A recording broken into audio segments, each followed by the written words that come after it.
Okay, we'll start the We should start the IC. Yeah. session and So, hello and welcome everybody to our IC on post-cataract surgery endophthalmitis. You know that endoph is one of the most dreaded complications of cataract surgery. So, I'll be talking on the incidence and some basic risk factors for post-cataract surgery endophthalmitis.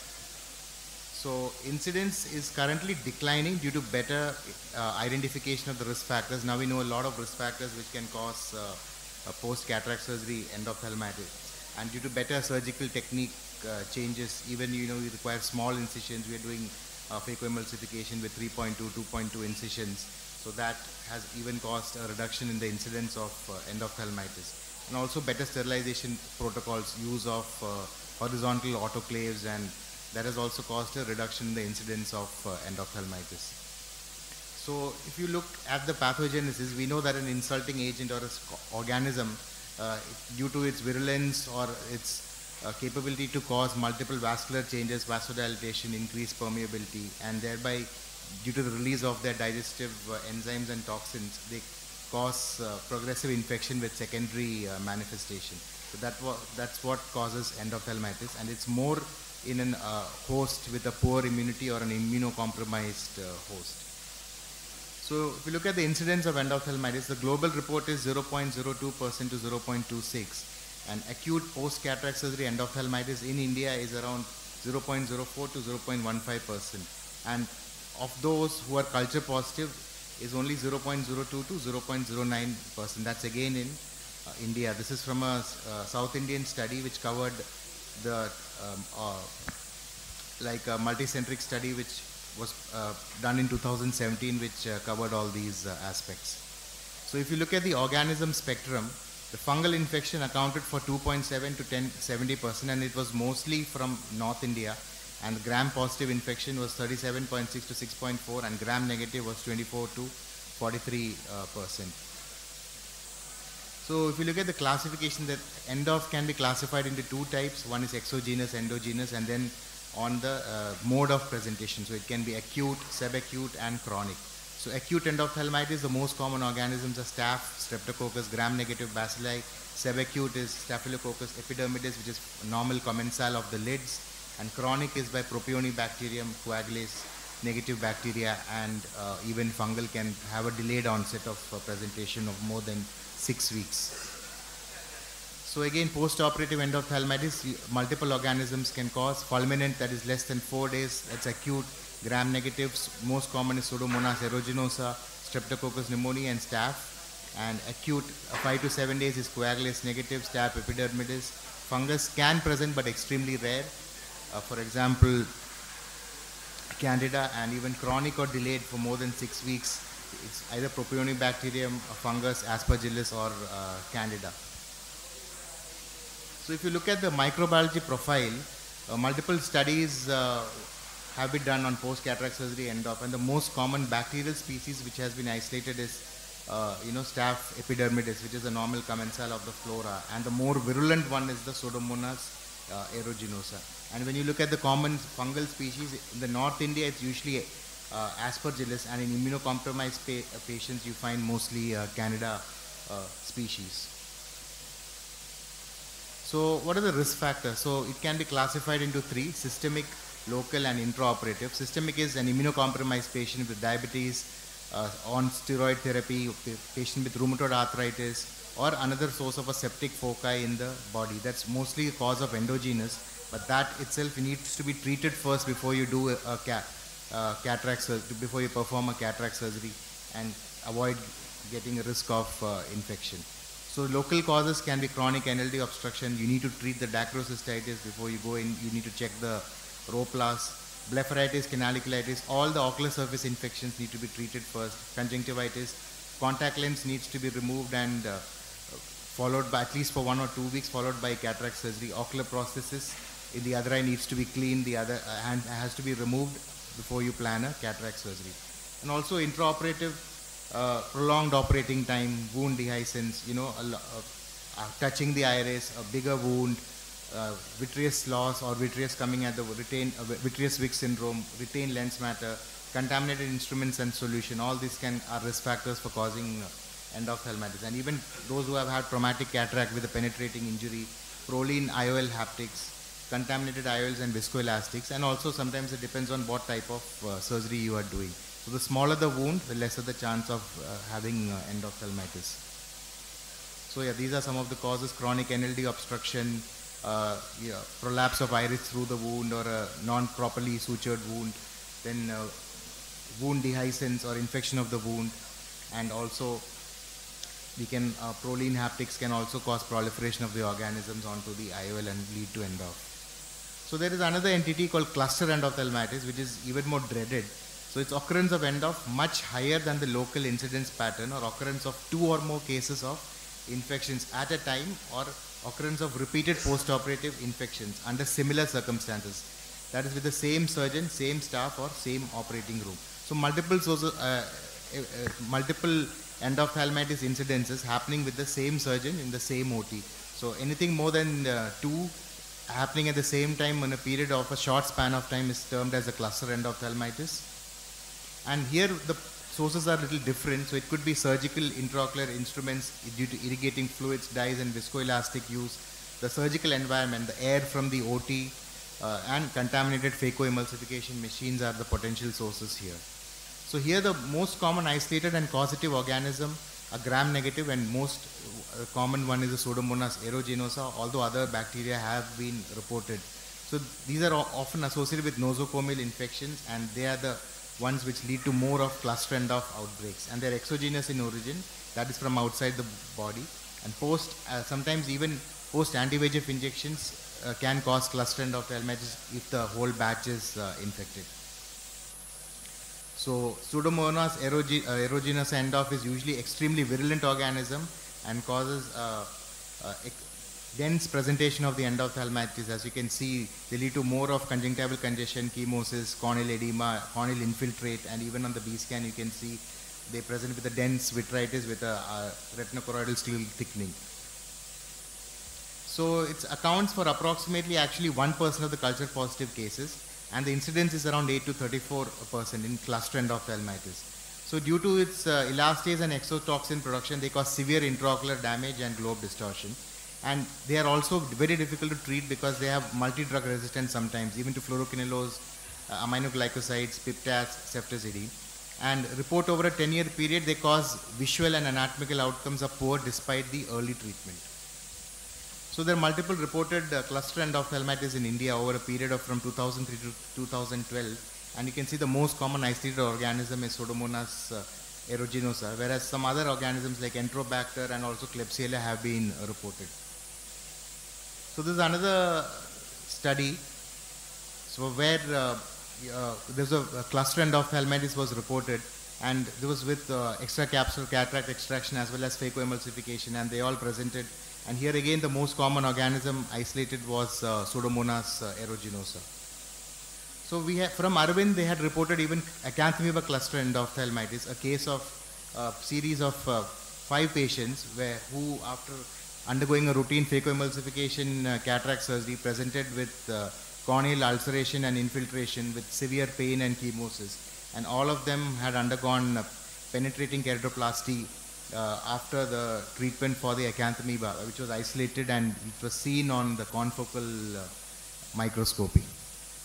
So that brings an end to my talk. I have spoken on the incidence risk factors and also the most common organisms as well as the rare ones.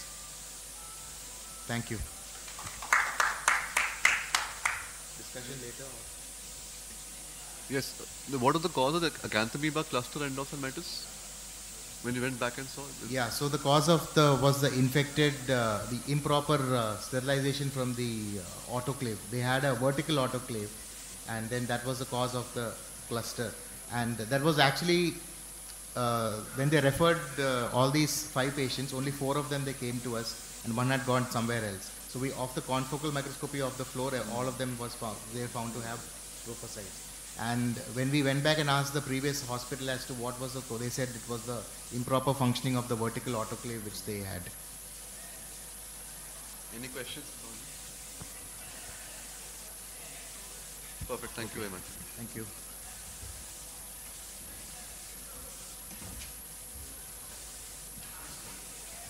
So we have our next speaker, Dr. Vaibhav, who's working as a VR consultant in Arunodaya Dasarath Eye Hospital, and he'll be talking on toxic anterior segment syndrome, how to differentiate it from post-cataract surgery endophthalmitis. Over to you.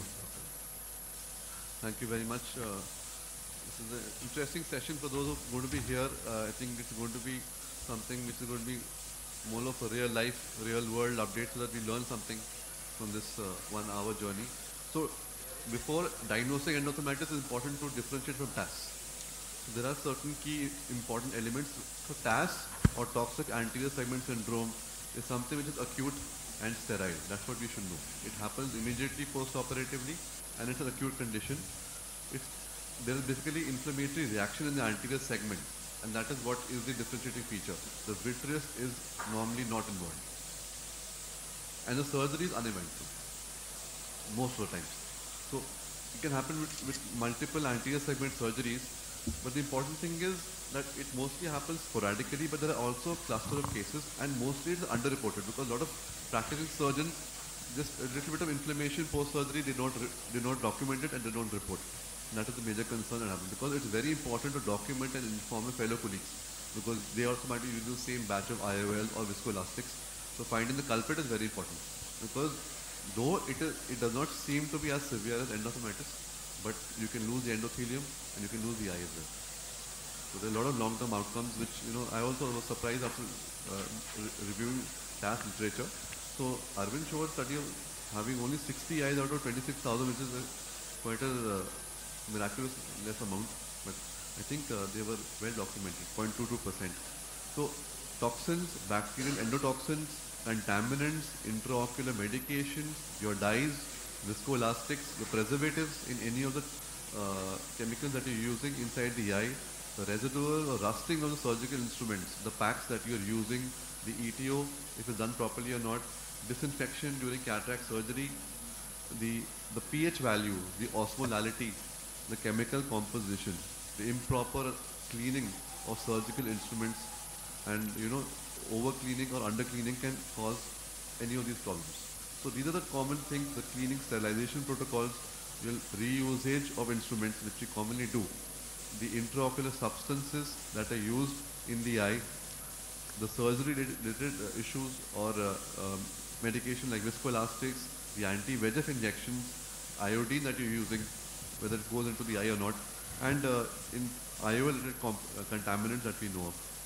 So it's a huge list.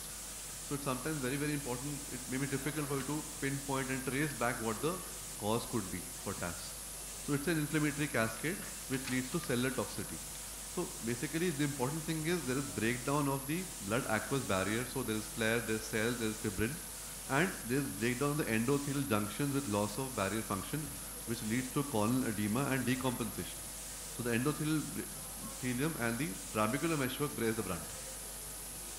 So this blurred vision, and the important thing is mostly the pain is either not there or it's very, very mild, as opposed to the signs that you see in the eye. So this redness and happens the very first post-operative day. You can see it evolving. Even if you see the patient remove the patch post-surgery, you might see something happening which is not very common. So these are all TAS that you will see here.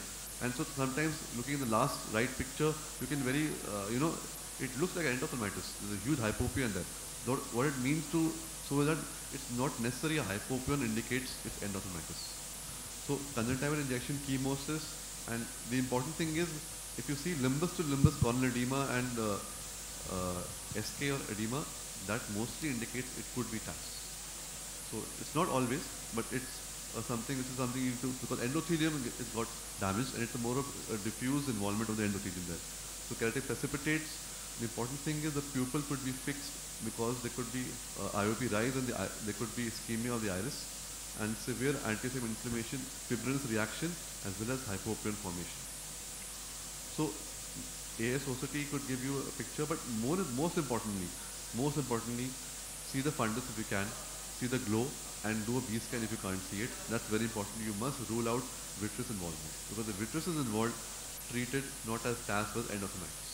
So it's important to treat it, to follow the patient the same day. You can start the patient on high dose topical steroid and see how the patient responds, even if the hypopyon is there, if it is not involved. But if there is no improvement, you must take up the patient for treatment as per endophthalmitis protocol. So, corneal decompensation, dilated fixed pupils, iris ischemia, iris atrophy, pupil distortion, poor pupil dilation, raise in IOP and secondary glaucomas are very common. So, topical steroids, if it's a TAS, you've diagnosed topical steroids, cycloplegics, mydriatics, topical NSAIDs, close IOP monitoring and starting on AGM if required. And if severe, you can also give a short course of oral steroids and subparenteral steroids. Very important to closely observe these patients, like we do. And if not responding, treat as endophthalmitis. Sometimes AC washout has also been tried and done, and some people also given intracameral tissue plasmid antigen, but that's very rare. So important thing, so coming to the most important thing, TAS, you must know how to manage the outbreak because it's very important to identify the source. That's very crucial because if you don't identify the source, it's going to harm your thing. You might have the same TAS happening the whole week or the whole month. It happened to all of us, and that's very important to look into the first case itself so that you don't have a problem. And important to share it with the colleagues on your WhatsApp platform, any platform group, that you will be surprised to find out that a lot of people who might be having the same complaints, and so you then find the etiology or the source easier. So you can also cross-match your documents and see. So very important to rule out all possible causes.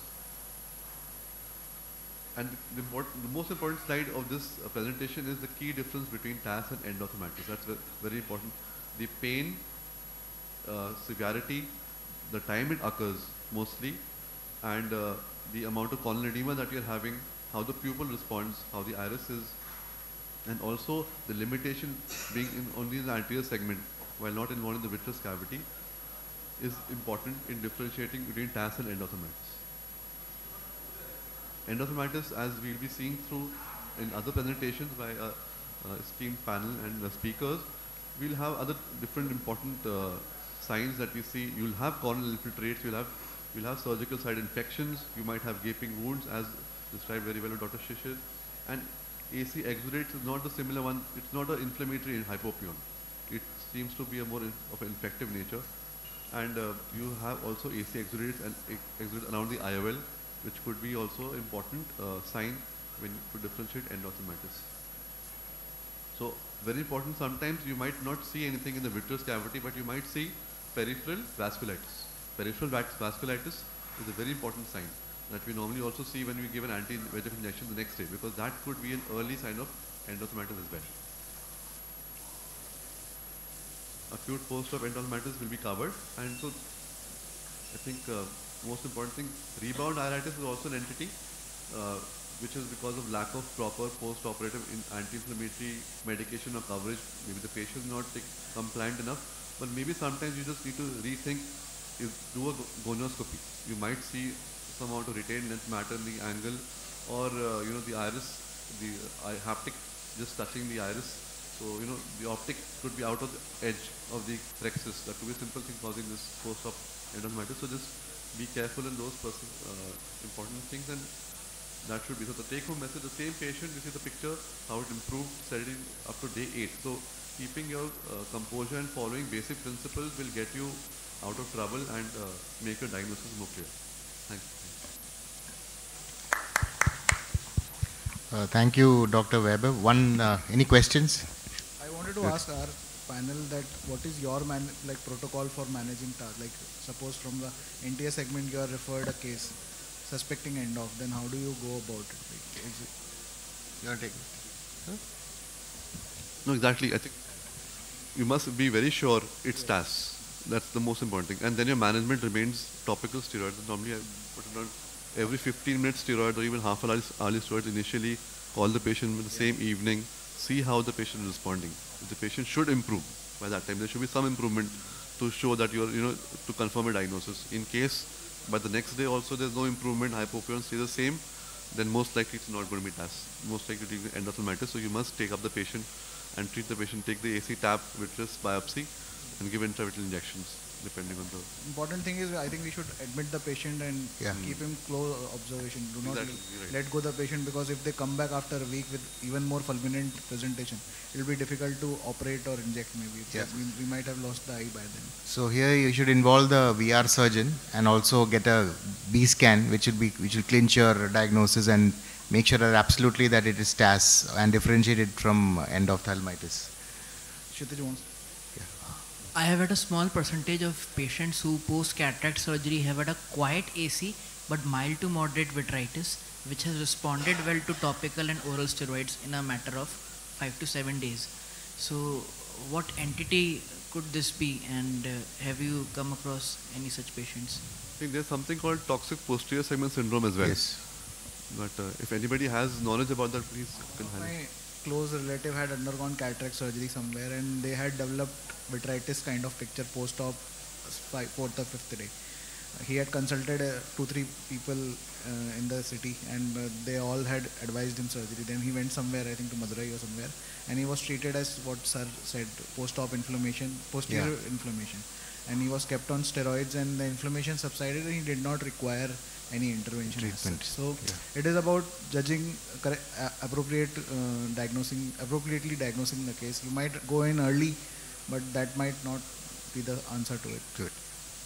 And sometimes TAS may not have any like significant SC cells. It would have only corneal edema, severe corneal edema as the first on the first post-op day.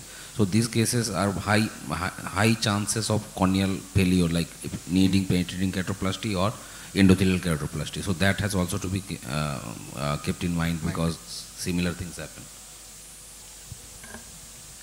So we'll move on to our next speaker. We have Dr. Pooja Bhatlavande, who's a VR surgeon from Anilai Hospital in Thane, and she'll be talking to us on indications for medical management of endophthalmitis, intravitreal injections, timings and technique. Over to you, Dr. Pooja. Thank you, Dr. Shade.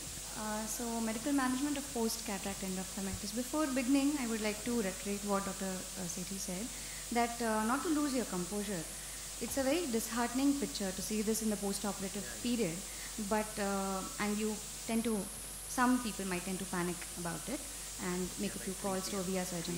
We have to first once we have ruled out that no, it's not TAS, and I think it is going towards a diagnosis of endophthalmitis clinically, then first and foremost we have to take a moment to look at the patient systemically, whether his blood sugar levels are controlled, is he an uncontrolled diabetic, are there any cannulas which are still in situ, is he not revealing any sources of other infections like chronic cough or urinary tract infections. And immediately we should also plan to send a blood culture sample for a blood culture and a urine culture.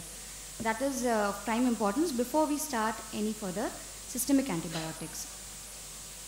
Then we can plan on an AC tap with a 30 gauge or a 26 gauge needle, whichever you're comfortable with. A vitreous tap, 3.5 millimeter from the limbus, considering this is a pseudophakic patient, with a 24 gauge needle under peribulbar or even topical block if you are comfortable. Why peribulbar? Patient is already in too much pain. We need to look after patient discomfort also. And to be very sure about taking a good sample and not ending up with a dry tab just because of a vitreous tab, we can do, especially if you're planning a vitrectomy later on, we can plan a vitreous biopsy. So just a small word on how to go about a vitreous biopsy, and then we can move on to the intravitreal antibiotics. So after an aqueous tap, an infusion port is inserted 3.5 millimeters from the limbus, but the infusion is not turned on. The vitreous cutter is inserted through another separate sclerotomy, 3.5 millimeters from the limbus. A handheld syringe is attached to the aspirating line by the assistant, surgical assistant, who aspirates at least until 0.5 ml is obtained. Then once that is done, you can disconnect it. You can check the infusion cannula. Form the globe. Once you're sure that the globe is reformed, then you can remove the cutter. And the undiluted vitreous sample is to be sent immediately. Ideally, within the same syringe, you can label it and send it to the lab. So coming to intravitreal antibiotics, choice of antibiotics. Now, an ideal drug would have these properties. It will be bactericidal, a broad spectrum, a good therapeutic ratio, and favorable pharmacokinetic properties. But the initial therapy should be aimed to cover both gram-negative and gram-positive microorganisms. So an empirical regimen is the ideal treatment to start with, to begin with, which would consist of intravitreal vancomycin and ceftazidime or amikacin. So obviously an antibiotic combination, but which is injected separately intravitreally. Doses must be highly accurate because the margin for error between chemotherapy and toxicity is narrow, and the efficacy depends upon how long the intraocular drug concentration exceeds the minimal inhibitory concentration of that particular drug for that particular organism implicated. Coming to some examples, so the most common ones I've just highlighted them. Amikacin, you can see the intravitreal doses here and what they are usually active against. So amikacin would be the preference for gram-negative and Pseudomonas. Ceftazidime, which we use in the empirical regimen, is a broad spectrum for both gram-positive and gram-negative, and vancomycin for gram-positive cocci and even in MRSA, resistant staph. Important to note is also the vitreous half-life, because the drugs in the vitreous cavity, in case of an inflammation, the vitreous half-life sometimes might be affected by inflammation. I'll come to that shortly. So specific antibiotic therapy for organisms, you can take a look, just a quick look. And these are some antifungals which we commonly use, most commonly amphotericin B, dosage is 5 micrograms, and voriconazole, 50 micrograms. These are active against Candida and Aspergillus, also against Histoplasma and Fusarium. So drug preparation here is an important part, because we don't have ready-made drugs for intravitreal injections. These will usually be in vials of intravenous drugs, so powder formulations usually. I think you can take a picture of this if interested, just a screenshot. So most importantly are vancomycin, which the final dose should be 1 milligram in 0.1 ml. Ceftazidime should be 2.25 milligram and amikacin should be 125 micrograms. Important to note is different countries or different regions might have intravenous drug formulations of different dosages. So be sure before opening the vial, just you're checking the dose on the vial before you start the formulation preparation. And these are the antifungals, amphotericin B and voriconazole.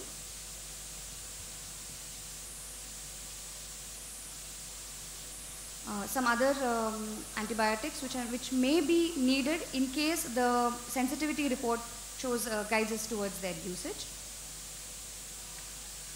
Now the elimination of these drugs, inflammation like I said, affects the elimination and the vitreous half-life.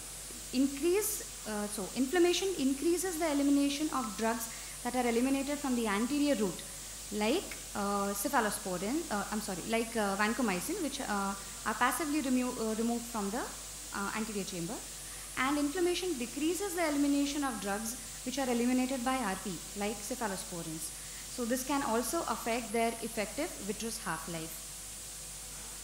Some studies also mention using half the dosage of the drugs in silicon oil filled eyes. So important to note before intravitreal injection is the wound integrity, like Sir said. Any infected sutures or suture abscesses, status of the lens, obviously we are considering pseudophakics here, and intraocular pressure. So the technique, anesthesia of choice could be peribulbar or topical. Asepsis, as in all intravitreal injections, should be followed, like a sterile field, drape, lid speculum, povidone, iodine topically. Separate needles for loading and injecting the drug, and avoid touching the needle anywhere but at the site of injection. Site of injection can be, according to the surgeon's comfort, usually superotemporal or inferotemporal quadrant, or at the same site as that of with biopsy. Just a glance at the distance from the limbus, 3.5 in our cases, usually in adult pseudophakic patients. So the needle of choice would be a 30 gauge half-inch needle, which research has shown to cause lesser vitreous reflux and lesser patient discomfort. Injection should be perpendicular, straight, preferably done that way by most VR surgeons because of patient discomfort and the ease of insertion. But you can also opt for an oblique or a tunneled injection like you would do in other intravitreal injections, but all of them should be directed towards the center of the vitreous cavity. A steady injection and steady removal of the needle, followed by application of cotton bud to prevent reflux. A quick video for that. It's not playing. Just click on it. Yeah. So this is for the AC tap.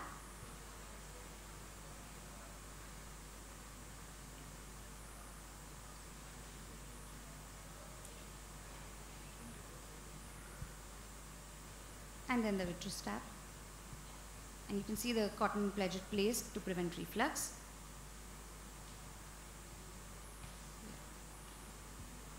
And then with the use of calipers, measure the distance from the limbus.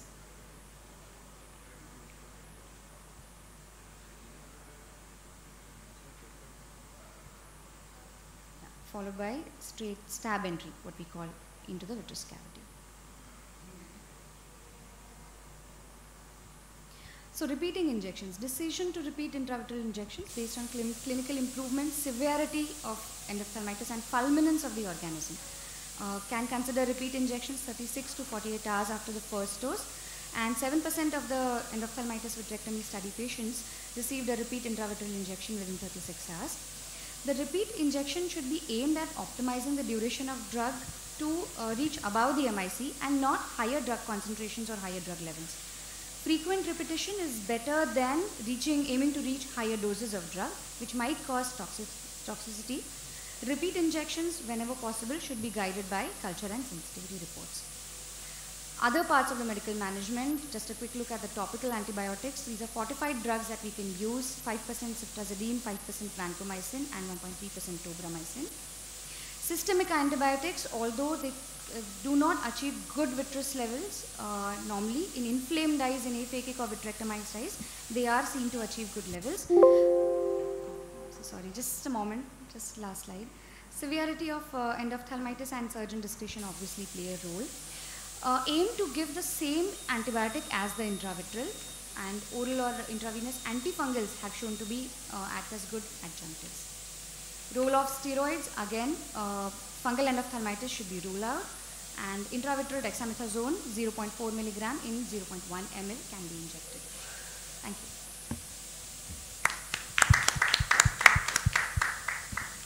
Thank you, Dr. Pooja. Any questions? Yeah, I have a question. Yes, I wanted to ask all the panels, what is your way of initial biopsy? Because we did a survey recently with VRSI regarding what is your initial management step. Do you take only AC tap or vitreous biopsy with cutter? So like, how do you guys decide this? And is there only one fixed method? No, I will go only with cutter, or I go only with needle. How do you guys decide this, or what do you guys do? Yeah, so I prefer a vitreous biopsy because that one, it gives a even larger sample, a better sample. That is one. And second is, suppose in a private practice, it depends on where your practice is also. So if you have a private practice with a VR setup, and the patient is referred to you, always better to go in, do the biopsy and do a core vitrectomy and come out. No matter how fulminant or how less fulminant the infection is. And then give intravitreal antibiotic followed by waiting for the culture and treating as appropriate. Not till the culture report comes. I never give steroids in the initial phase. Topical or intravitreal? No, I don't give intravitreal steroids in the first. I think if you are not suspecting fungal, the source is not fungal, and yeah, I'll still wait for the culture report before I give a intravitreal dexamethasone. What is your take, sir? That's what I want to ask. Who gives steroids, who does not give steroids should be something that I normally, if I suspect if it's acute endophthalmitis, not such as fungal, I do give Dexa. Oh, you give. If it is not, I am not suspecting fungal out of it, then probably I'll give Dexa because inflammation needs to be controlled. In rural areas, there is no scope of getting culture sensitivity done. Yes. So, in this situation, what is your advice? So in such situations, you just have to go by your clinical signs and symptoms, the type of presentation, acute or subacute, or if it's happened like a delayed post-operative. So your clinical examination needs to be really good. If you at least have a B scan, you need to have a strong sense of suspicion that if it's an end of, and then you need to treat appropriately or refer to a VR surgeon. Suppose a patient comes to you after Yeah. 2 weeks or 3 weeks Yeah, with gradual reduction of vision or sudden reduction of vision. yeah, So we don't think that it is bacterial. okay, It may be fungal. yeah, But there is no scope of getting help of the labs. okay. So in this situation, what is your advice? If- Whether we treat with oral antifungal and no steroid locally. If you have a person who is giving intravitreal injections, better to give intravitreal injection and refer. Intravitreal injection of amphotericin.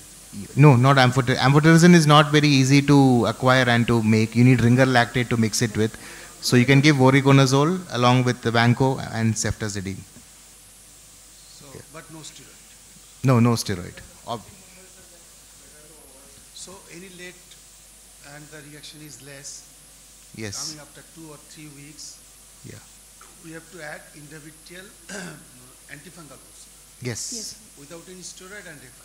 Yes. Thanks. Hello. Uneventful cataract surgery. Patient was on 2 weeks of antibiotics and 4 weeks of steroids, tapering dose. And after the steroid drugs got stopped, patient developed iritis-like symptoms. Pain, red eye, capies.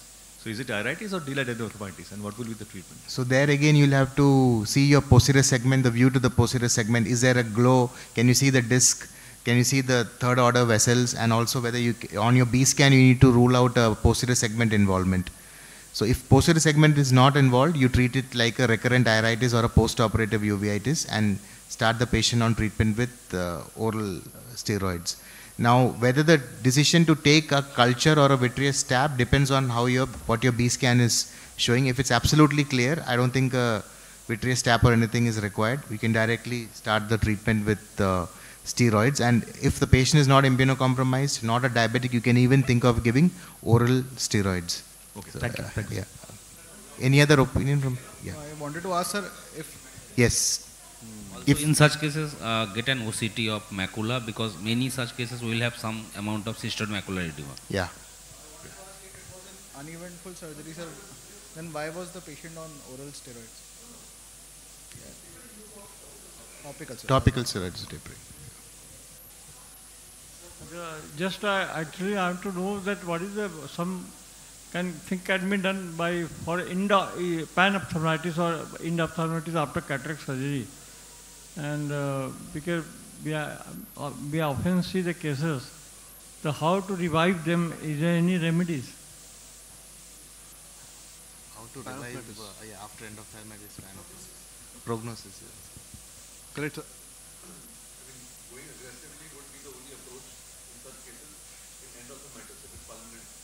You'll have to go in all out. You'll have to do a vitrectomy. You know, sometimes do a proper core vitrectomy. Visualize and do a vitrectomy. If you can't put in the infusion, then place the ACM and give you antibiotics. And but if it's panophthalmitis, in that case, it has to be a palliative measure, and otherwise it requires an evisceration. So that is. But actually we started just cleaning the whole material outside. After that, giving antibiotic of no use, isn't it? Sir, it's definitely of use. Definitely it will affect, vitrectomy will affect, a vitrectomized eye will behave differently than a globe which has vitreous. But that does not mean that we cannot inject antibiotics, because that's our only hope of reducing the load of the bacterial load or the microorganism load and the virulence of the organism. Vitrectomy will help, I think. you are telling. Vitrectomy will help, yes, sir. That we have not done, that's why we could not say that. Yeah. Thank you. Okay, bye-bye. Okay, in interest of time, we'll go on to our next speaker. We have Dr. Kshitij Raizada, who's a VR consultant in Raizada Eye Center. There's one question. Okay, okay. Last question, please. In my practice, I come across after 8 days, one case, total sudden corneal decompensation. Okay. I refer to retinal surgeon and corneal surgeon. He is diagnosed it as cytomegalovirus infection. Did that some viral infection The total compensation came after 15 days of local and systemic antiviral treatment. The cornea came to normal. How to differentiate from TAS and this type of infections? Yeah, so Dr. Weber had just finished the presentation on that. You want to? If it's happened the day one post surgery, you have correct, sir. So that would itself will not be TAS, because TAS will happen immediately post-operatively once you open the patch, and the next day only. So that is because the toxins are there in the eye already post the surgery. So if it's happening on the 8th day, then it's not TAS. So, sir, differentials in such a case would be like this viral keratitis, or there might be drug toxicity also. Sometimes drug toxicity, or specifically due to preservatives, the cornea can become bad. But because you are saying this is TAS, for TAS, it has to happen within 24 to 48 hours, not more than that. Yeah. Over to you, Dr. Kshitij. Good afternoon, everybody. I shall be discussing indications for surgical management of endophthalmitis, small gauge vitrectomy, the timing and technique. The endophthalmitis vitrectomy study conducted in 1995 recommended that routine immediate vitrectomy is not necessary in patients with better than light perception vision at presentation, but is of substantial benefit for those who have light perception only vision. 5 minutes and go.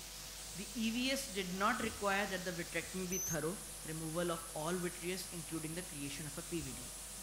But the death of the bacteria still leaves a toxic brew sloshing against the retina, causing more damage than the live bacteria would. That's why it becomes imperative to clean the exudation in the vitreous. The recent studies suggest that over the last 30 years there has been a paradigm shift in the surgical techniques that we have access to, and therefore early and complete vitrectomy could potentially be an effective approach for managing endophthalmitis cases irrespective of the initial visual acuity. The ESCRAS guideline in 2013 introduced complete vitrectomy as the new gold standard procedure for managing post-operative endophthalmitis. The question arises when to do a vitrectomy, and the answer is that as early as possible.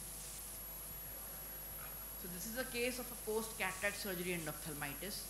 We took him up for vitrectomy. The surgery begins by creating a sclerotomy 3.5 mm from the limbus in the inferior temporal quadrant. We need to ensure that the infusion cannula is in the vitreous cavity and is not subretinal, and if the view is minimal, then it's better to use a 6 mm infusion cannula. The infusion cannula need not be switched on because first we take the biopsy, as Dr. Pooja told us, and it's undiluted sample 0.5 ml which is to be taken, and it is sent for culture and sensitivity. And once that 0.5 ml sample has been taken, then we turn on the saline infusion cannula. After that we proceed with anterior vitrectomy and core vitrectomy. The amount of vitrectomy to be done is as much as possible as the visualization allows. There might be some patients in whom the visualization might not be good, so all our maneuvers need to be safe.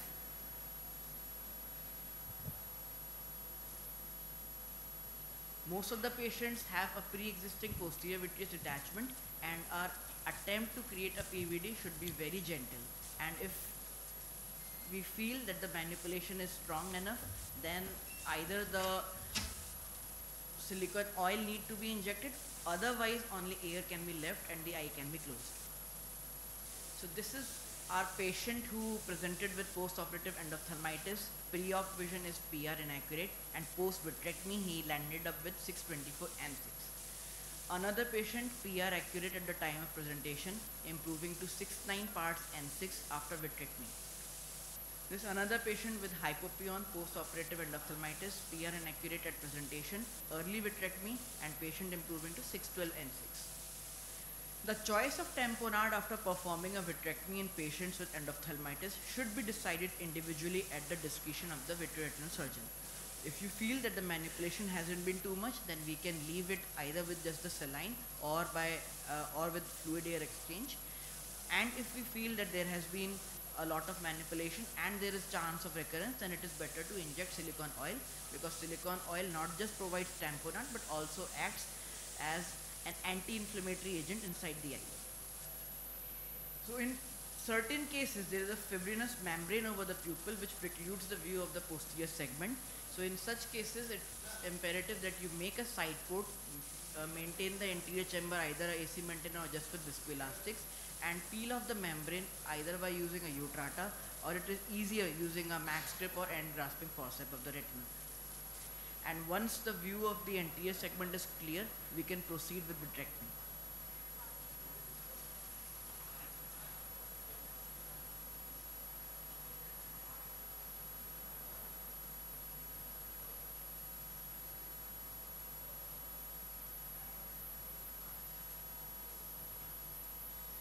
This patient, he came with around 2 mm hypopyon and with a fibrilous membrane of the pupil, and he improved to 624 N6 post vitrectomy.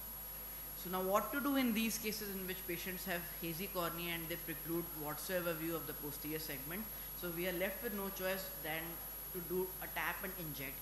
We make a single sclerotomy in the superior temporal quadrant for the right eye and superior nasal quadrant for the left eye, and we do a AC wash using either saline or viscoelastic, and here we can see that as the intraocular pressure starts increasing, the iris pops out from the phaco wound.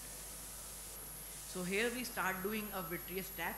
Many a times it is possible to view the vitreous cutter in the anterior hyaloid face, and that makes the procedure a little more safe. And once you decompress the posterior segment slightly, the IOP lowers and the iris will go inside again. You finish off the AC wash, hydrate the incision wounds, and then inject intravitreal antibiotics to the same sclerotomy site.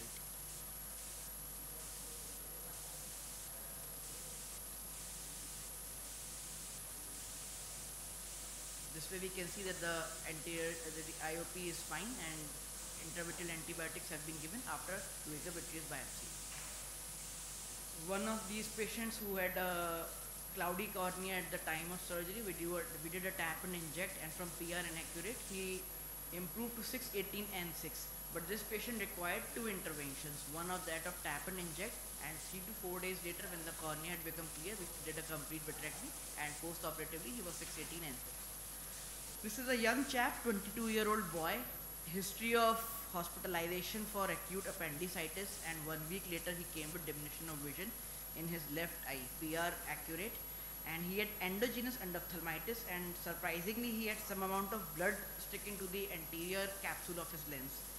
So we tried cleaning his anterior chamber, but keeping in mind that his lens was clear, I did not do too much of manipulation, and with whatever visualization that was possible, I did his anterior and core vitrectomy, and luckily his retina was healthy. PVD was already induced. I did a fluid air exchange.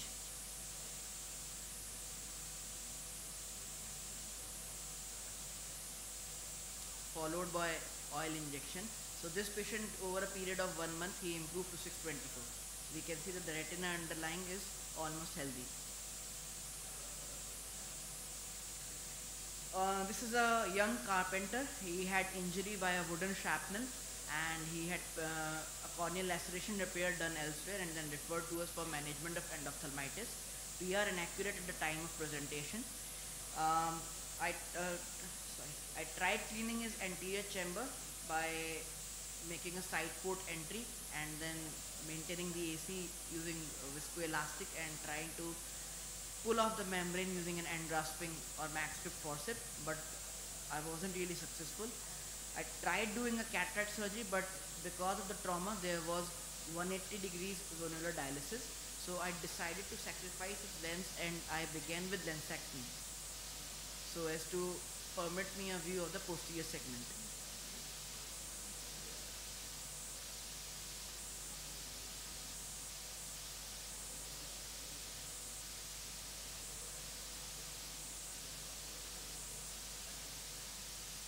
Once lensectomy was completed, it gave me a clear view, and after completion of anterior and core vitrectomy, luckily he had a healthy retina, and this chap has improved to 636 N80 and is still under treatment.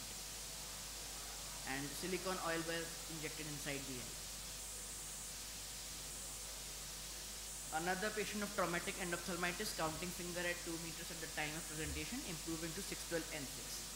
But many a times, despite of the best of our efforts, the results might not go the way we want to. This patient, surgery going on pretty well, but many times the exudate is tightly adhered to the retina, especially if there is an underlying retinal detachment. So while clearing of the temporal vitreous, I made an iatrogenic retinal break.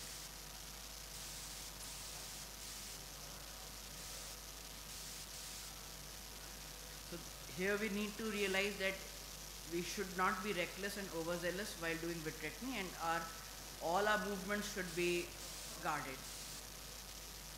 Another patient, everything went well, but after cleaning the vitreous, what we found underneath was a non-viable retina, pale, ischemic, occluded blood vessels, and multiple large tears. So in such cases, you can't do anything rather than injecting silicone oil.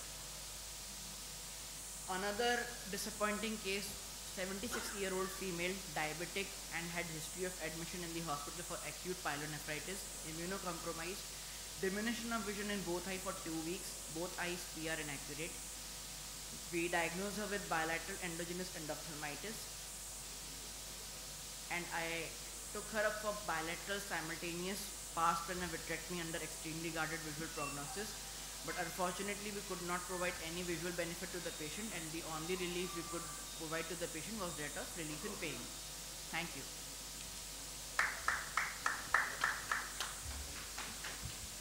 Very nice presentation. My question to the panel would be, and the audience, how would you manage the IOL?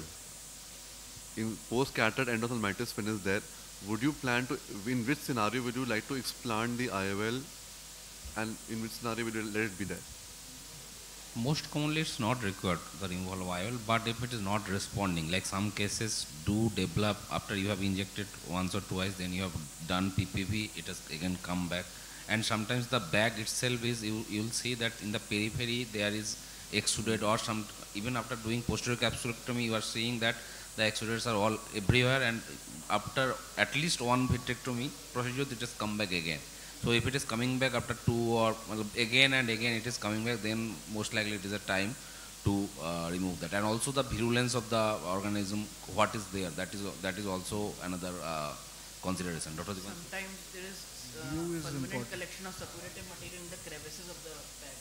So in those cases, I feel when it is not possible to clear out all the suppurative materials, they require an explant. Also, the view is important. If we are not able to do vitrectomy, there is no point treating also. Then, so we need to have a good view, and if lens is obscuring that, or bag exudates are obscuring that, maybe we can remove the lens and later on do a secondary IOL and do a good visual rehabilitation. And Dr. Kshitij, some of your patients had retinitis. You said that retina was normal, macula was normal, but there was whitish patch in the retina. That is, that will not affect the visual outcome, but it also signifies that there is a infective element to it. But I guess that responds well to the post-operative antibiotics and steroids that we give, and they resolve in some time. Yes, and also in aphakic patients, we have removed the lens. We would better do a inferior PI, so that there is no pupillary block later. Exactly. I think you are using silicone oil, so if in case PI is not done, maybe lead to secondary glaucoma. Dr. Pooja has a comment. Yeah, before attempting to remove the IOL, like sir said, multiple times the exudates are coming back. Certain papers say you can inject vancomycin in the capsular bag. You can attempt that just before jumping to removing the IOL. Thank you. Any question from the audience? If the patient has a multifocal IOL, it could possibly happen. End-off can still happen in multifocal lenses, but what will you later on, if there's some amount of CME? Actually, in multifocal IOL, there is a misconception that retinal surgery is difficult. Mostly PPV, endovitrectomy or retinal detachment will not be difficult. If you are doing macular hole or ILM peeling or some very fine work in the posterior pole, then it might be a little difficult, but other than that, that is not a, and the management or IOL removal will not depend on IOL type whatsoever. It will depend on the clinical features which are there, and definitely if some surgeon do not have the facility to treat such patient, refer them early, take your personal care, call the patient, call the doctor who will treat, and show the patient that yes, I am trying the best for you. These are not in our hands. tell them that this happens in, even in USA, even in the more people with maximum resources, they have this, and we do have treatment, but many people do not gain vision, and I'll do my best, whatever best is in my hand. I'll try to manage the best possible outcome for you, and I am personally calling this doctor, and I have told you that you will come and he will take care of you. Thank you very much.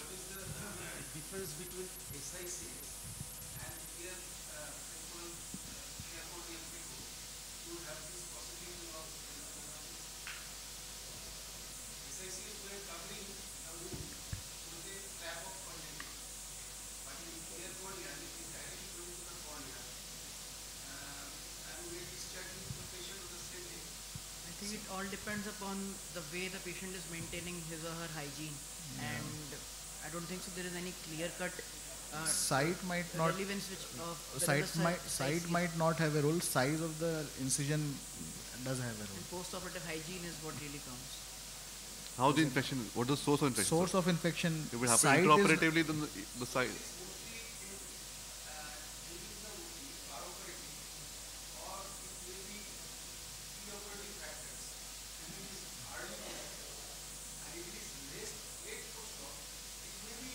If the source is pre-operative or intraoperative, then it could happen either in a phaco or in a SIC.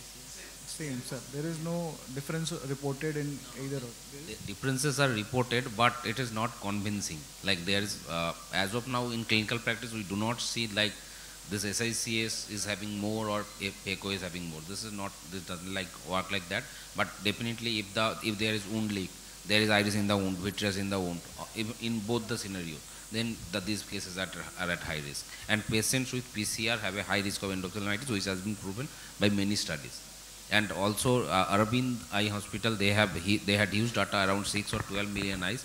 They showed that even if you do just inject intracameral moxifloxacin at the end of surgery, it definitely reduces endo. So this is one intervention which all of us can do, and it is very easy. Just you take preservative-free Vigamox or moxifloxacin and inject it in the intracamerally before closing. How many of? Sir, it is like you can take preloaded are available, and also if you are preparing for Vigamox, you can give 0.5 to 0.05 to 0.1 in the intracamerally. Dr. Dipanshu will be covering this next upcoming presentation.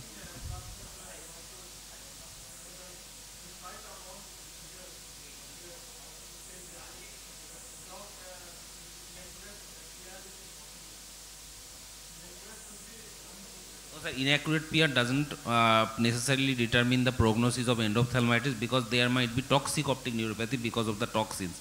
So some PR inaccurate eyes will also gain 624, 612, 618, 69. Yes, sir.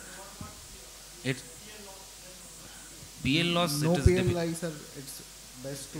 But even in no PL, if it is traumatic, like not endop, if it is traumatic eye with no PL eye, those cases, some rare cases might gain some vision, but in my clinical practice, I have not seen that endophthalmitis eye with no PL has gained vision.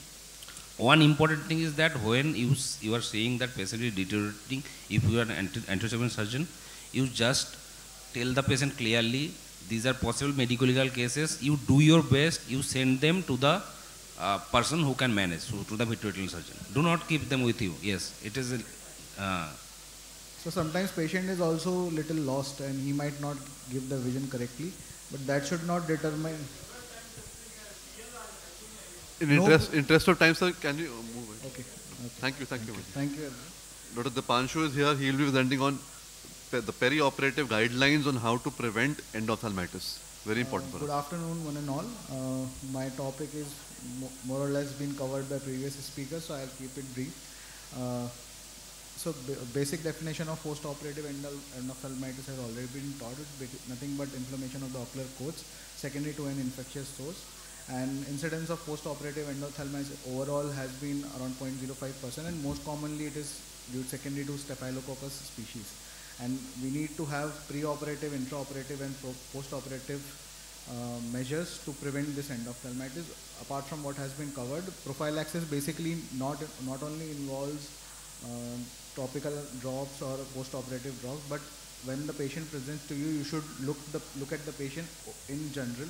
You should have a documentation of his existing comorbidities, if there are any infectious foci in the body, open wounds are there, because a lot of diabetic patients might have diabetic foot, or they might have open ulcer on the limbs, anywhere else in the body. So you have to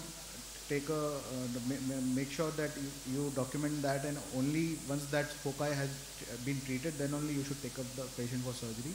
Apart from that, patient's personal hygiene, ocular hygiene is also very important. Patient's lid hygiene, if the patient is having blepharitis, severe blepharitis, then you should treat the patient for that, and then you can take up the patient for surgery. And if there is associated dacrocystitis, then that should be taken care of first, because that can be a very prominent source of infection post-operatively.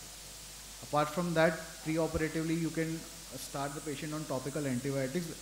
The main advantage is decreases the load of bacteria, but there are certain disadvantages to it, that it alters the normal eyelid and conjunctival flora, and there can be antibiotic resistance. And apart from that, it does not validate complete eradication of the bacteria. Povidone iodine has been an important tool.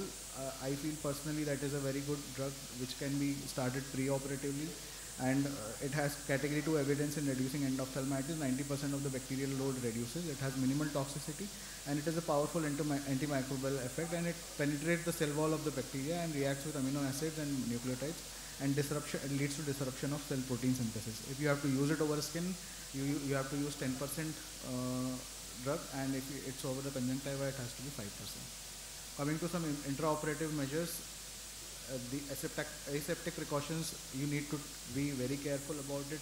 In a lot of times, what we see is when we are doing surgeries in camp settings, it is just wiped once, and then patient is this povidone is cleaned off, and they have put the drape. Ideally, you should keep it for 3 minutes, because that much time it takes for the drug to act and clean the periocular flora, and proper draping should be done. Sometimes people do cutting of eyelashes. That can be done or can be avoided, because we have significant amount of good drapes are available which can cover the eyelashes as well. Coming to intracameral cefuroxime, ECRS has reported that it reduces the risk of endophthalmitis by 5-fold. There have been multiple studies which I'll show in subsequent slide. Microbiological spectrum of endophthalmitis varies by geographical area. Countries like India and China have significant proportion of gram-negative and fungal endophthalmitis cases, so fungal infections. So that might not be very effective against cefuroxime. It might not prevent that. So these are few studies which have reported in the Western world that using cefuroxime and without cefuroxime, the chances of endophthalmitis, and most of them have found it to be significant enough that it does prevent it acts as a prophylactic agent in treating endophthalmitis. Coming to intracameral moxifloxacin, I think most of the anterior segment surgeons are currently using this, and the advantage to it is that it reduces the chances of endophthalmitis by 4 to 6 times. It is a broad spectrum antibiotic commercially available for intraocular use. The point of concern is that it can sometimes lead to toxic anterior shock syndrome, and it increases the resistance of moxifloxacin, because it is the highest category of drug available currently, and if people start developing resistance, then we might not have a good drug available in the future. Then use of antibiotics in irrigating solution is usually discouraged. There are unknown doses which can get delivered inadequate contact time with the bacteria, and also risk of retinal. There is also risk of retinal and endothelial toxicity. Post-operative measures is a only measure which we feel is post-operative topical antibiotics if it is an uneventful surgery, but there are no long-term studies available to support this data. In India setting, since hygiene is an issue, medical legal implications are there. Generally, it is advised that till surgical wound has healed, one should continue the post-operative antibiotics. So we recently did a survey where the survey was circulated among retinal surgeons and through VRSA platform, and we found that when we asked the respondents regarding the prophylaxis measures taken for cataract surgery, most of them were using post-operative topical antibiotic as the primary measure. Few of them, like a significant proportion, were still are using intracameral antibiotics. When it was asked for intravitreal injections, then post-operative topical antibiotics still remain the main potential for main agent for preventing the endophthalmitis. Few of them use systemic antibiotics, and like a decent number were preferred not to use since we inject the patient with a 30 gauge needle. So few studies say that it might not be of much use. So in conclusion, I would like to say that one should not overtreat it, and if you do not have the backup of a VR surgeon who can tackle the case, you should immediately refer the patient. And please do take a meticulous history and document everything. If there is any source of infection, please treat that. Cataract surgery can be done at a later date with a good outcome. Thank you.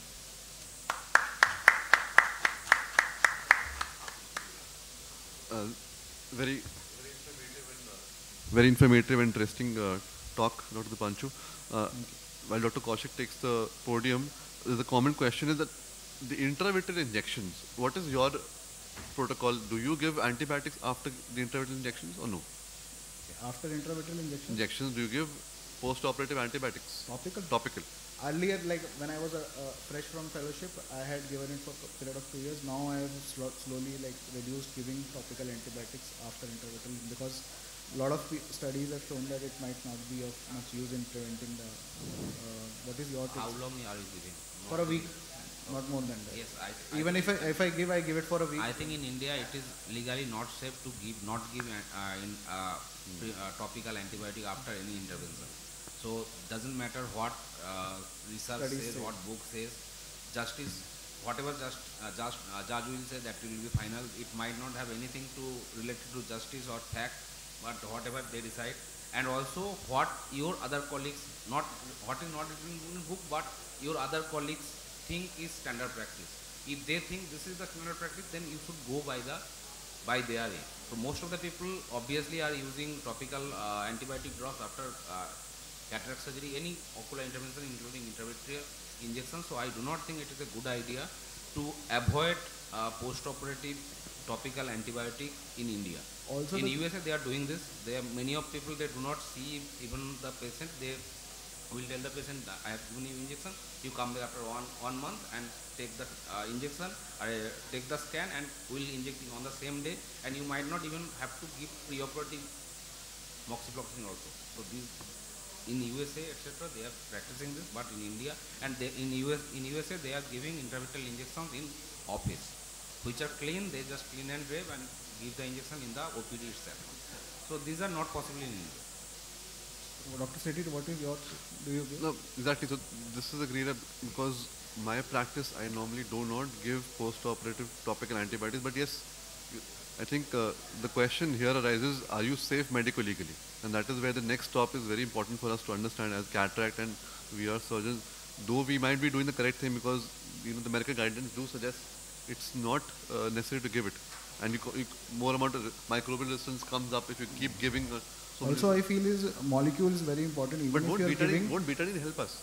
But instead we are documenting betadine. It's not about the facts, because if some senior consultant comes, like you fall into trouble and you are in a court case, then they'll ask some senior people from ophthalmology will be taken, and they'll be asked, is this a standard practice that this person did not give moxifloxacin or topical any antibiotic, and this person developed endophthalmitis after 3 days? So is it standard practice? So then they will answer. My concern is we should not give moxifloxacin post-operatively for any event. Yes. Like after injection also we usually tend to give moxifloxacin. We can give lower category drugs like Cipro or ofloxacin. Yes, that even. Is okay. That is okay, I think. But I think do not omit post-operative topical antibiotic because for medical legal purposes at least. Thank you. Thank you.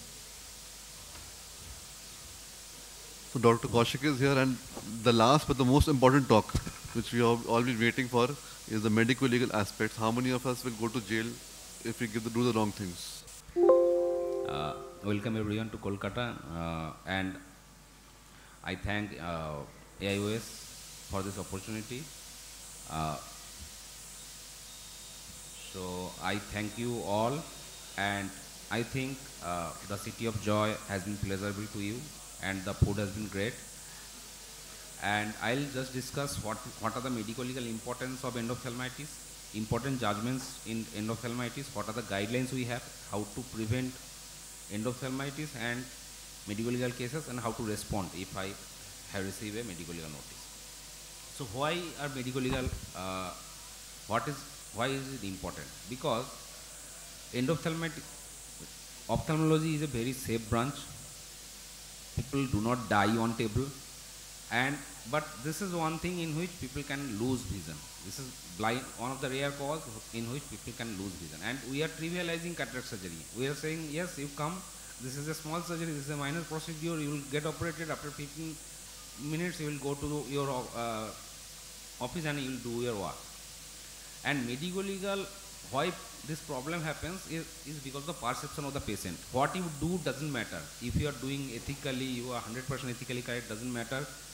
If the patient perceives that you are doing something wrong, if your body language conveys that you are not confident and you yourself feel guilty, then they will catch you.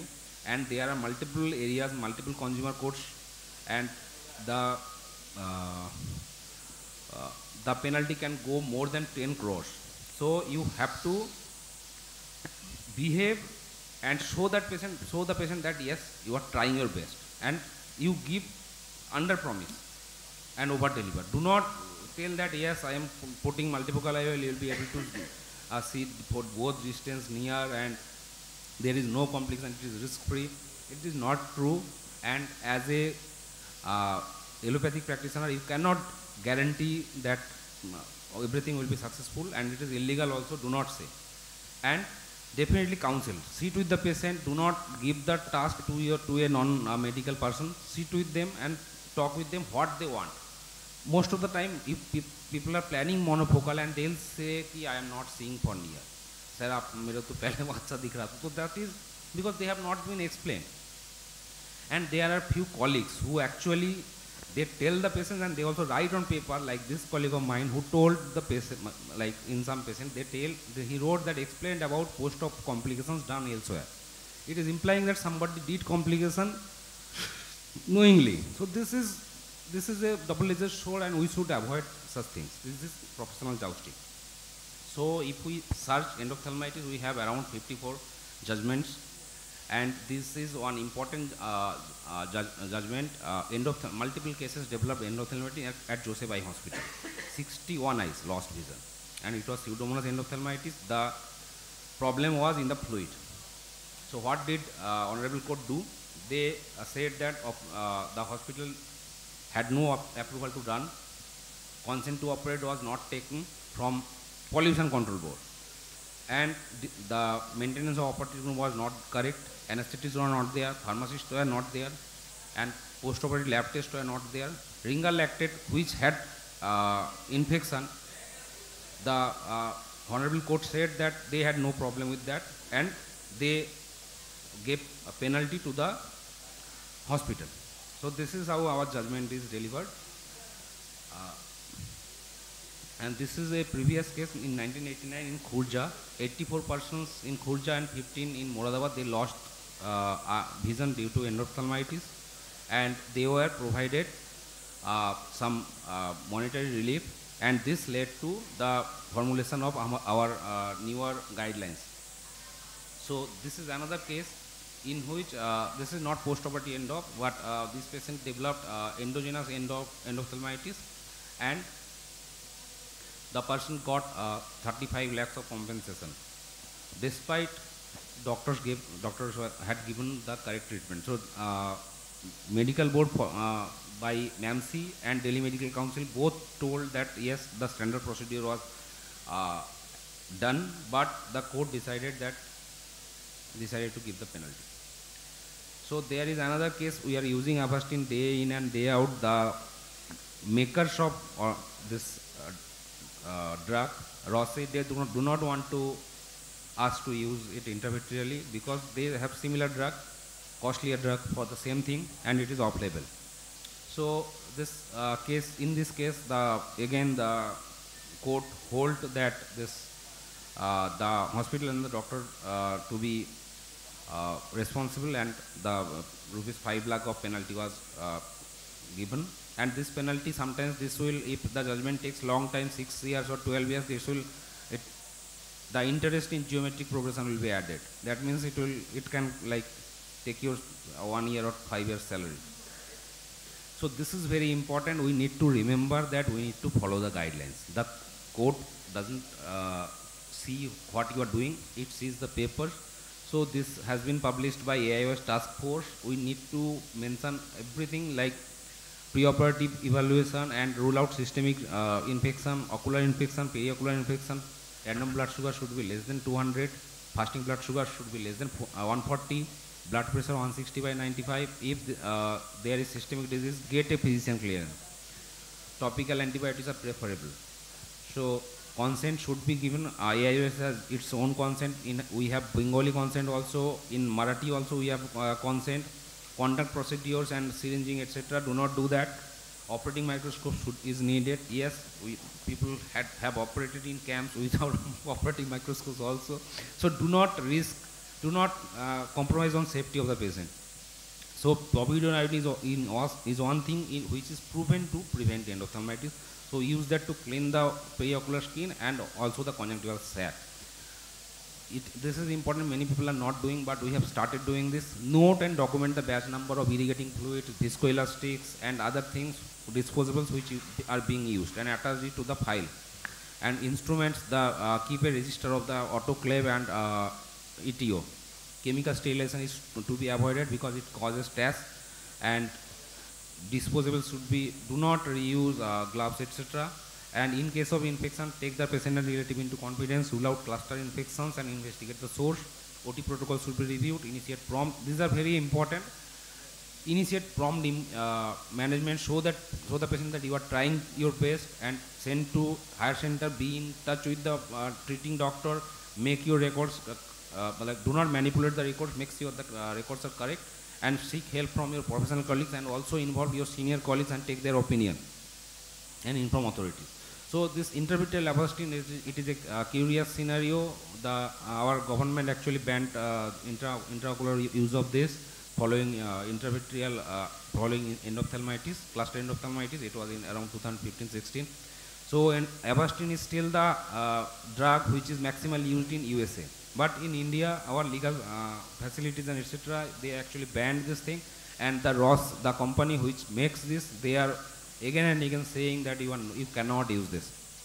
So if you are using Avastin, you have to be like medical legal status of this is not known, and if you fall into trouble, it is very difficult to say. So we have consent forms, as I told, AIOS consent forms. These are made in multiple other languages also. So how to prevent? It is important to know that complication is not negligence. If you do not manage complication properly, if you hide it, then it is negligence.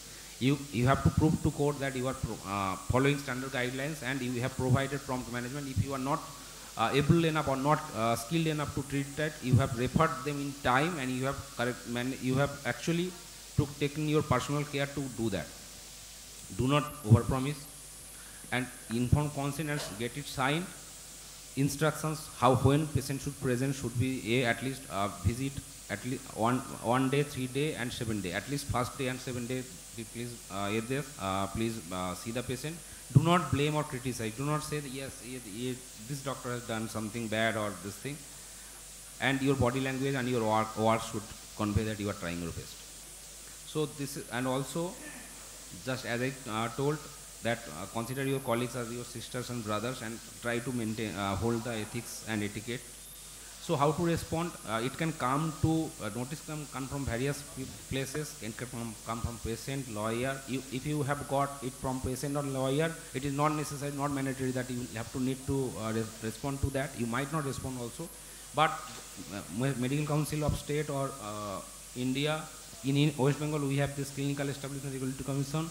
Consumer courts and civil and criminal courts can give you notice. Consumer courts have become the new favorite because they can give higher penalty, and the process to apply is very simple. So terms are that patients, the person who complains is patient, complainant or plaintiff or victim or claimant, and doctor or hospital are part of opposite party. The first name is opposite party 1, second party is opposite party 2. Okay, and please give me 1 minute. Do not panic. It is an opportunity to respond and resolve, and do not communicate with the patient. If police has brought you just talk with your lawyer. You have to inform your medical indemnity insurer in writing and get a receipt, and also get at least 1 crore of medical indemnity insurance. And all health records, indoor papers, consent should be in place, and do not manipulate it. Consult your lawyers. I have given the number, and it is also available in online. So this is AIOS legal team. You can contact them and they will help you. And once I contacted them, for this incident, they told that that doctor has not contacted us. So how can we help them? So please, this is it is given officially given in online. So please contact them. And Dr. Anand Deshpande, he is a medical legal consultant also. They are very helpful people, and they'll try to take you out of this mess. And get expert opinion, as I said, independent seniors, people who are in president or secretary of organizations, try to take their opinion, and you have to prove that standard protocol was followed and there was no negligence or deficiency of service.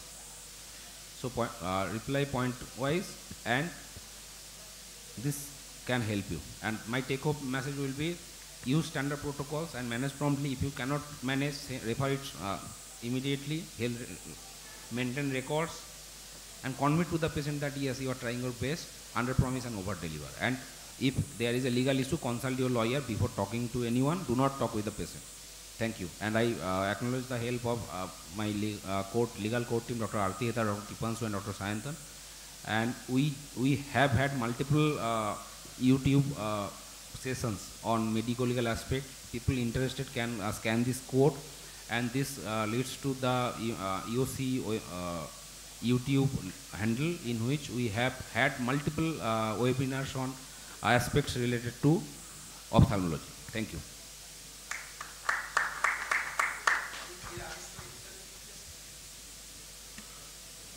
So you, very well done, Dr. Kaushik. I think a lot of eye openers for all of us. We're a bit concerned now. So the question is that you said 1 crore indemnity is enough, but there can be penalty of 10 crores. So there are 9 crores who will be filling up. No, at least. That is the minimum basic, but what we did in a survey, we found that more than 70% have an indemnity of 25 to 50 lakhs range. So, but that is considering the lawsuit that is being filed nowadays and the compensation that is being awarded. It is ideal that we should have minimum of 1 CR or more. And another thing is that many indemnity insurance has a co-pay.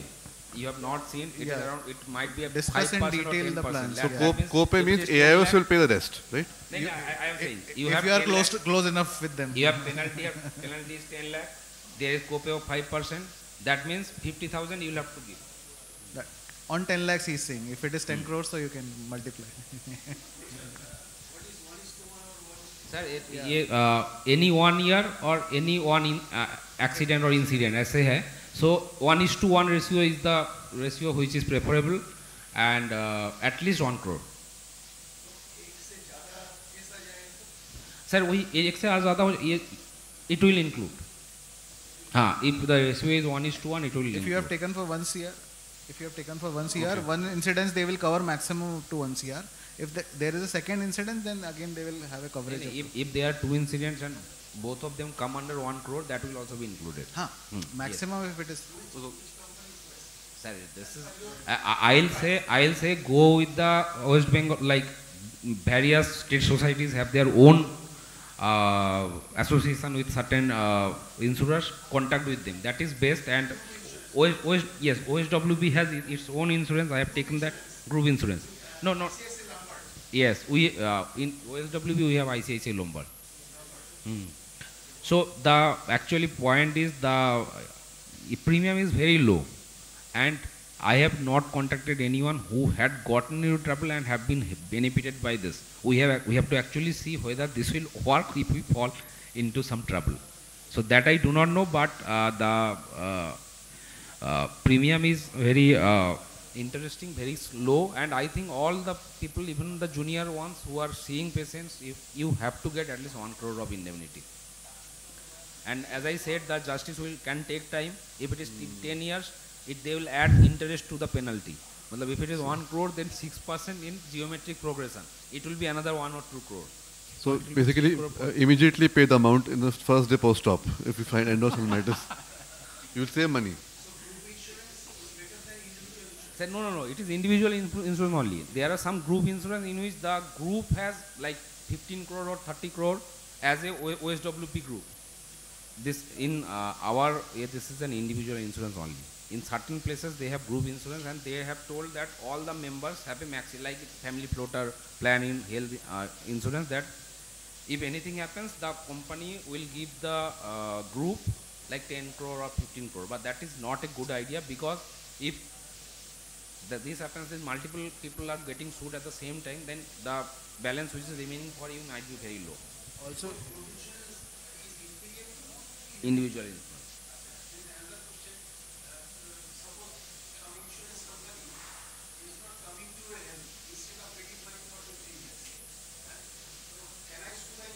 Why not? Why not?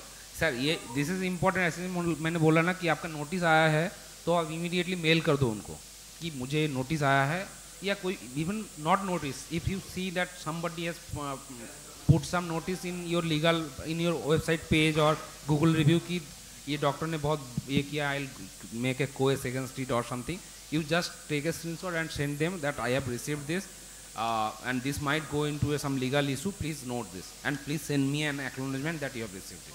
You take it, keep it with you, because this also gives the insurance company an opportunity to reply, because suppose there is a case and you lose and there is 5 lakh which insurance company has to give, and they might say that you have some link with the patient, you are trying to extort money from them by not giving them the opportunity to reply. So they should be given they should be intimated and they should be given the opportunity to reply on their lawyer, so that they can avoid this claim. And they can like the audience, please not to leave, take a picture. एक picture ले लेते हैं आपने इतने effort किया था, please come छवि नहीं है sir. No, do not go for that, sir. ये बहुत ये we can discuss this for a long time. Can I take 2 minutes? Hello, can I take 2 minutes? এখানে এসে স্যার কথা বলুন. Can I just 2 minutes to everybody? I am Dr. Bhaskar Mukherjee. I am a consultant in 3 hospitals in Kolkata, and I am also attached with Apex Insurance Company Limited as a medical legal consultant. This morning I had a IC. I was a co-instructor. My topic was how to face the court in room number 5A. Along with what he has said, just 2 or 3 points. Number 1, whether there is a case going on or not, please, in your OT, monthly aerobic and anaerobic swab culture of OT floor, wall, microscope, instrument box. Keep this record ready. Number 2, autoclave book, sterilization book, log book. You have to keep it up to date.